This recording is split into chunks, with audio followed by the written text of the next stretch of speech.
written by Julie Bergfors, illustrated by Anne Parks. I jumped out of bed and looked out my window. How could the weather app on Mom's phone be so wrong? It said 5 to 7 inches of snow by 6 a.m. I couldn't believe my eyes. Not one single snowflake. No snow day today, I thought sadly. Mom made me wear my clunky black snow boots anyway. It's not even snowing, I yelled back to the house as I rushed to catch my bus. My teacher, Mrs. Day, stood at the doorway to our classroom, greeting everyone as we entered. Good morning. I really don't mind school once I'm there. My best friends are there, and our classroom has a lot of cool stuff in it. One of my favorite things is writing time. Most kids hate it, but I like making up stories. I was right in the middle of a new story about a snow day when I glanced out the window and saw them. Big, fat snowflakes drifting down from the sky. During recess, I caught some on my mittens and actually counted 6 sides on some of them before they melted. During math time, my friend Sam stood up and ran to the window. "Look outside! It's raining snow!" he yelled. The whole class rushed to see. Snow came down so hard and fast, it looked like rain. Everyone started cheering and begging to go back outside. Mrs. Day bargained with us to finish our math lesson first. "The sooner we get this workbook page done, the sooner you can go back out there," she said. Finally, we put our books away and bundled up again. When I got outside, I could only see white. White sky, white trees, white ground. Kids screamed and laughed, picking up snow and tossing it into the air. After a while, Mrs. Day blew her whistle for us to come back inside. The deep snow made it hard to walk, even with my boots. We ate our afternoon snack and started packing up to go home. Our class was so loud, I could barely hear the announcements over the intercom. "Due to a weather emergency, dismissal has been delayed," announced our principal, Mr. Smith. "Please stay in your classrooms until further notice." I looked at Mrs. Day. She looked a little worried, but told us to take our coats off and sit on the floor in front of the smartboard. She turned on an episode of Amazing Animals and stepped out into the hallway where the other teachers had gathered. Kids in our classroom started whispering about spending the night at school.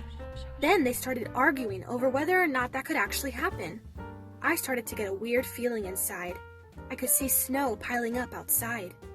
I loved my teacher and my friends, but I wanted to get home to my family and my dog, Jake. I did not want to spend the night at school. Where would we sleep?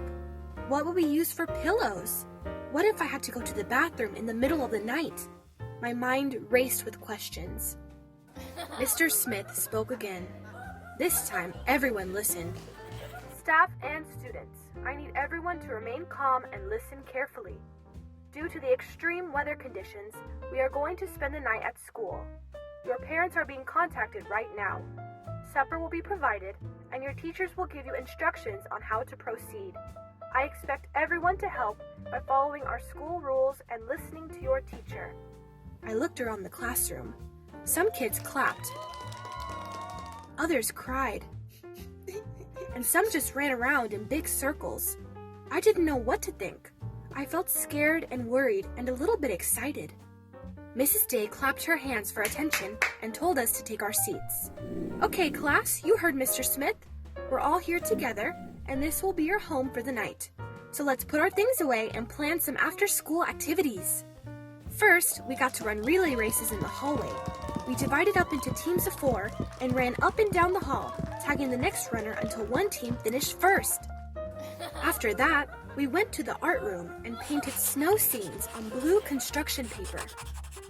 Then we went to the library and watched a movie about penguins in Antarctica. Finally, we gathered in the gym with the rest of the school. Mr. Smith stood in front of us with a microphone. He read a story from a funny picture book about a boy who always got in trouble at school. It made us laugh. The music teacher, Mrs. Bandy, led us in songs from our upcoming concert. Mr. Stan, our cleanup man, did a juggling act, and a few kids came forward and told knock-knock jokes. I was having such a great time, I forgot all about spending the night. I smelled our dinner from the cafeteria. Cheese pizza, carrot sticks, and broccoli. All the teachers sat and ate with us. I couldn't wait to see what would happen next. Eating supper at school turned out to be really cool. When supper was over, we went back to our classrooms and had free time. 3 of my friends helped me build a huge Lego tower. Mrs. Day worked at her desk with scissors and construction paper.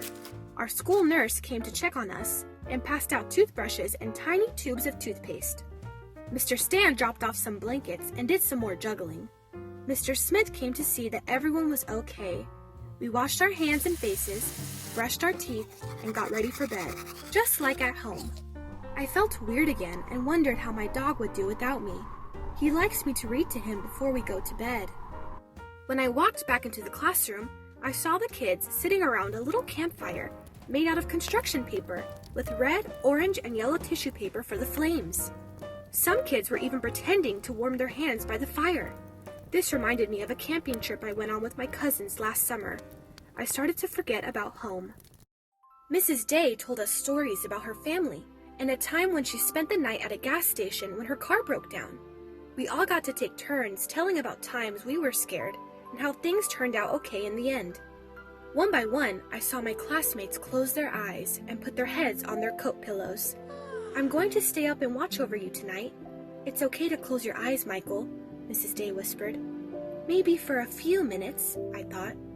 I dreamt I was in my own bed, and the snow came down all night long. Snowplows plowed the streets with their loud scraping sound. One was so loud it woke me up.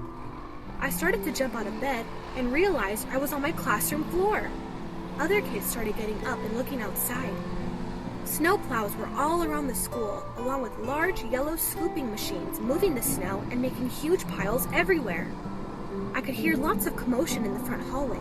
My heart was pounding. The front doors opened and parents started filing into the building. When I saw my dad, I ran toward him. He scooped me up and gave me a big hug. "So, did you have a good night?" he asked. I sure did. I couldn't wait to tell him all about it. The end.